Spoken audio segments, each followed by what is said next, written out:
Franchise review videos के इस series में आइए बात करते हैं जेटकिंग की। जेटकिंग एक कंपनी है जो कि नॉर्मली आपके हार्डवेयर से डील करती है और ये 100% जॉब प्लेसमेंट की गारंटी भी देती है। लेकिन चलिए बात करते हैं, जैसे आपको मालूम होना चाहिए कि अगर आप किसी भी कंपनी की फ्रेंचाइजी लेते हैं तो उसका मतलब ये होता है कि आप अपने लिए काम नहीं कर रहे हैं, आप उस कंपनी की फ्रेंचाइजी के लिए काम कर रहे हैं, उस कंपनी की फ्रेंचाइजी को रिप्रेजेंट कर रहे हैं। इवन आपको उस कंपनी का ओनरशिप नहीं है, लेकिन आपके पास सिर्फ फ्रेंचाइजी है उस कंपनी की रिप्रेजेंट करने की। तो आइए बात करते हैं डिटेल में जेटकिंग फ्रेंचाइजी के बारे में। इसमें क्या रहता है कि इनकी जो वेबसाइट है jetking.com, उसके फ्रेंचाइजी सेक्शन में जाके आप जब अप्लाई करते हैं फ्रेंचाइजी के लिए, आपको अपनी सारी डिटेल देनी पड़ती है। तो उसमें क्या रहता है कि कोई आपको कॉल करेगा या आपको ईमेल करेगा डिटेल्स के साथ सारा कुछ। तो उस डिटेल्स में क्या रहता है कि अप्रॉक्सीमेट कॉस्ट कितनी रहेगी, आपकी ब्रेकअप रहता है कि इनकी फ्रेंचाइजी फ़ी कितनी है, कितना स्पेस चाहिए होता है, क्या क्या इक्विपमेंट चाहिए, क्या क्या सारी चीज़ चाहिए, ये सब डिटेल में रहेगा आपके पास। लेकिन ये सिर्फ अप्रॉक्सीमेट रहता है और इसके बाद ये आपको बोलेंगे कि एक पर्टिकुलर अमाउंट, फॉर एग्जांपल ले लेते हैं करीब 5-6 लाख रुपए आप इनके अकाउंट में जमा कीजिए। आप ये तब होगा जब आपने कोई भी इनके साथ एमयू साइन नहीं किया है या कोई भी कॉन्ट्रैक्ट साइन नहीं किया है। तो ये बहुत समझने वाली बात है यहाँ पर। बगैर एमयू साइन किए हुए या बगैर कॉन्ट्रैक्ट साइन किए हुए आप किसी कंपनी को पैसा कैसे दे सकते हैं, किस बिहाफ पे दे सकते हैं? ये तो होना चाहिए ना कि भाई आप अपना डिटेल बताइए पहले तो हम पैसा दें। आपने सिर्फ ऊपर ऊपर का बता दिया भाई कि ये है, कोई डिटेल दी नहीं आपने हमको। तो चलिए आगे बढ़ते हैं कि मान लीजिए फॉर एग्जांपल के लिए मान लीजिए आपने इनके बताए हुए 5 लाख रुपए इनके अकाउंट में जमा कर दिए। तब इनका बंदा आएगा, उसके बाद आएगा देखने के लिए कि वो जो जगह आपकी है वो उनके फ्रेंचाइजी के लिए सही है कि गलत है। वीडियोग्राफी करेगा नियरेस्ट प्लेस से कि कहाँ से आपका टेम्पो मिल सकता है, कहाँ से आपको बस मिल सकती है, कहाँ से मेट्रो मिल सकती है। वो सारे सब पॉइंट्स रहते हैं उसमें। 99.99% वो आपको अप्रूव कर देगा फ्रेंचाइजी के लिए कि भाई हाँ भाई आपकी जगह सही है, आपका ये जो स्ट्रक्चर है ये भी सही है, और आपको फ्रेंचाइजी के लिए अप्रूवल किया जाता है। अब आता है हार्ड पार्ट इसमें। जब वो आदमी मिलने के लिए आएगा उस वक्त तो आपको देगा इनकी जो रिक्वायरमेंट है कि भाई हाँ हमको ये रूम चाहिए, इतनी तरह के अलग अलग रूम चाहिए, और इतनी तरह के अलग रूम के बाद हाल इस हर रूम में क्या क्या इक्विपमेंट चाहिए, क्या क्या फर्नीचर चाहिए, क्या क्या उसका स्पेसिफिकेशन है, वो उस दिन देगा जिस दिन आपसे वो साइज विजिट के लिए आएगा। और विश्वास कीजिएगा जब आप उसको देखेंगे तो आप भाग खड़े होंगे। उसका रीज़न मैं आपको बताता हूँ। क्योंकि जो इनका एस्टिमेट रहता है जो रहता है करीब 27 से 30 लाख के आसपास में आप 1000 स्क्वायर फीट 1200 स्क्वायर फीट में आपकी फ्रेंचाइजी चालू हो जाएगी, वो नहीं होता है।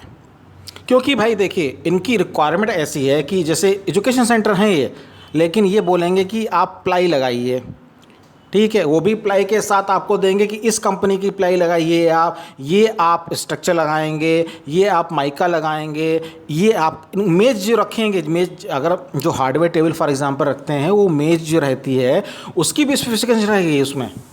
तो भाई अगर आप उसको देखेंगे 60-70 हज़ार की तो एक मेज़ पड़ जाएगी आपको, और जब पूरा का आप अपने पास एस्टिमेट निकालेंगे तो 30 लाख में हो ही नहीं सकता।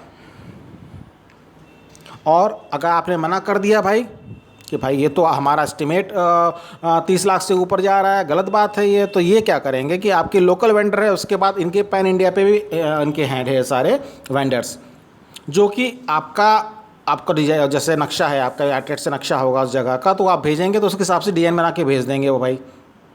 तो उनका ये कहना ही रहेगा कि जितनी हमारी रिक्वायरमेंट है उतना तो ठीक है, बाकी आप बंद करके रखिए। लेकिन बंद करने में भी आपको सेम स्पेसिफिकेशन का, same ply, same mica, same design use करनी पड़ेगी। उसकी कॉस्ट कम से कम 10 लाख रुपए रहेगी सिर्फ हिस्सा बंद करने में, क्योंकि उसमें स्पेसिफिकेशन इनके यहाँ बहुत तगड़ा। ये सब कुछ हो गया आपके साथ। अब आपने बोला भैया कि हम तो इसको अफोर्ड ही नहीं कर सकते, क्योंकि ये तो हमारा 30 लाख की जगह 50 लाख लग रहा है, 60 लाख लग रहा है, हम नहीं कर सकते इसको। अब आएगा इंटरेस्टिंग पार्ट। आपने इनके साथ कोई एमयू साइन नहीं किया, आपने इनके साथ कोई कॉन्ट्रैक्ट साइन नहीं किया, आपने इनको 5 लाख रुपए दे दिए, अब वापस कैसे लोगे भैया, है ना? दिमाग खटका? नहीं खटका, इतनी देर से समझा रहे हैं आपको हम।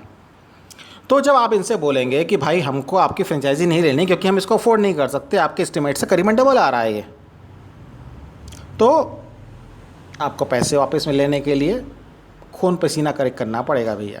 आपके जो खून पसीने की कमाई है उसको वापस लेने के लिए आप रो दोगे। क्योंकि कोई भी कंपनी हो, जेट किंग हो या कोई भी कंपनी हो, भाई पैसे वापस करने मर जाते हैं सारे लोग, ठीक है? और उसके बाद आपके पास आप इनको ईमेल करोगे, फ़ोन करोगे, उसके बाद ये कंडीशन एक ऐसा पॉइंट आ जाएगा, ये आपका ना फ़ोन लेंगे ना आपकी किसी ईमेल का जवाब देंगे।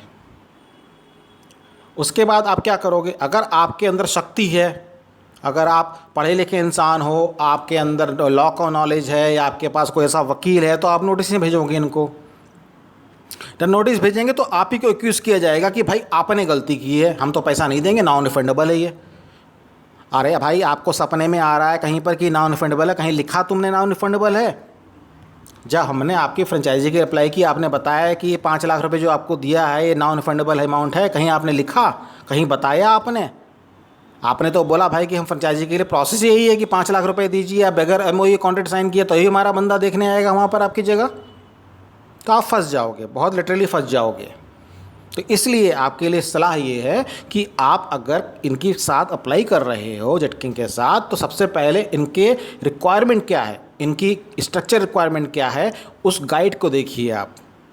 क्योंकि अगर उस गाइड को आप देख लोगे तो आप भाग खड़े होगे, आप उनकी फ्रेंचाइजी लोगे ही नहीं। क्योंकि 30 लाख में नहीं, कम से कम 60-70 लाख में खुलती है इनकी एक फ्रेंचाइजी, मिनिमम बता रहा हूँ मैं आपको, मिनिमम बता रहा हूँ, डिपेंडिंग अपॉन स्पेस और डिपेंडिंग अपॉन किस इलाके में आप ले रहे हो। और तो और अब आप 5 लाख रुपए कैसे वापस लोगे? सिविल केस करोगे आप, क्योंकि पैसे वापस लेने के लिए सिविल केस होते हैं। आपने सिविल केस फाइल किया, भाई कंपनी बॉम्बे की है, आप कहाँ फाइल करोगे? आपके जहाँ लोकेशन ओपन कर रहे हो वहाँ फाइल करोगे, क्योंकि पैसा आपने वहाँ जमा किया है उनके अकाउंट में, चेक से जमा किया हो, आरटीजीएस किया हो, जैसे भी किया हो, अलग अलग मेथड हैं उसके करने के, तो आप सिविल केस फाइल करोगे। और सिविल केस कितने दिन चलते हैं? नॉर्मली सिविल केस 5 साल से 20 साल तक, 30 साल तक चलते हैं। उसके बाद आपको पैसा वापस मिलेगा, डेफिनेटली आपको पैसा वापस मिलेगा, क्योंकि आपने जब इनके साथ एमओयू साइन नहीं किया, आपने इनके साथ कॉन्ट्रैक्ट साइन नहीं किया, तो कोई भी आदमी आपका पैसा ऐसे दबा के नहीं रख सकता।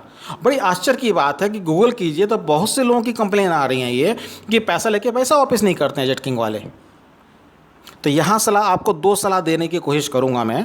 पहली नंबर 1 सलाह, एमओयू और कॉन्ट्रैक्ट तभी साइन कीजिएगा जब इनकी पूरी रिक्वायरमेंट आपके पास आ जाए, आप देख लें कि आप अफोर्ड कर सकते हैं नहीं कर सकते हैं। उस रिक्वायरमेंट के हिसाब से आप सारे एस्टिमेट मंगा लीजिए, लोगों से कोटेशंस मंगा लीजिए, इनके पैन इंडिया वाले से मंगा लीजिए, कोई प्रॉब्लम की बात नहीं। अपने लोकल वेंडर से लीजिए, पैन अमेरिका से लीजिए, जितने पैन इंडिया के इनके हैं सारे सबसे लीजिए। और जब देख लीजिए कि हाँ भाई ये 30 लाख में हो जाएगा, तभी इनको पैसा दीजिएगा आप।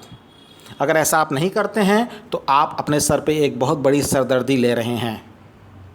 जी हाँ, बहुत बड़ी सरदर्दी ले रहे हैं। कोई भी केस लड़ना इतना आसान नहीं होता है, और हर कॉमन मैन के लिए तो एकदम आसान नहीं होता है कि अपना ही पैसा आप इनसे वापस मांगेंगे और रो रो के मिलेगा आपको। मिलेगा ज़रूर आपको, ऐसा कुछ नहीं है कि नहीं मिलेगा। अगर आप सही हैं तो आपका पैसा कोई मार नहीं सकता, आपको पैसा आपका वापस मिलेगा ही मिलेगा। तो मेरी सलाह है आप मानिएगा, किसी फ्रेंचाइजी के लिए अप्लाई कीजिए आप तो बहुत संभल के, कोई भी पैसा तब तक मत दीजिए जब तक आप खुद सेटिस्फाई नहीं हो जाएं कि हाँ भाई जितना ये फ्रेंचाइजी ओनर बता रहे हैं इतने में मेरा काम हो जाएगा, मेरा पैसे निकल आएंगे। सारी टर्म्स एंड कंडीशन पहले से क्लियर कीजिए। कोई भी पैसा देने से पहले, पैसा देने के बाद आपका कोई हाथ नहीं रहता उसके बाद भाई साहब। पूरा पैसा पहले कभी भी मत दीजिएगा जब तक आप टोटली सेटिस्फाई ना हो जाएं कि भाई ये जो बताया गया है एस्टिमेट, इसके हिसाब से हम फ्रेंचाइजी ओपन कर सकते हैं, तभी आप पैसा दीजिएगा। ये हमारी बहुत अच्छी सलाह है। और आप इंटरनेट पे भी सर्च कर सकते हैं, गूगल पे सर्च कीजिए आप और देखिए क्या बताया जा रहा है इन सब फ्रेंचाइजियों के बारे में। तो मेरी आशा है कि आपको ये वीडियो पसंद आया होगा। अगर आप ये फेसबुक पेज पे देख रहे हैं तो लाइक शेयर करना मत भूलिए, और यूट्यूब पे देख रहे हैं तो हमारे चैनल को सब्सक्राइब कीजिए, हमारे वीडियो को ज़रूर लाइक और शेयर कीजिएगा।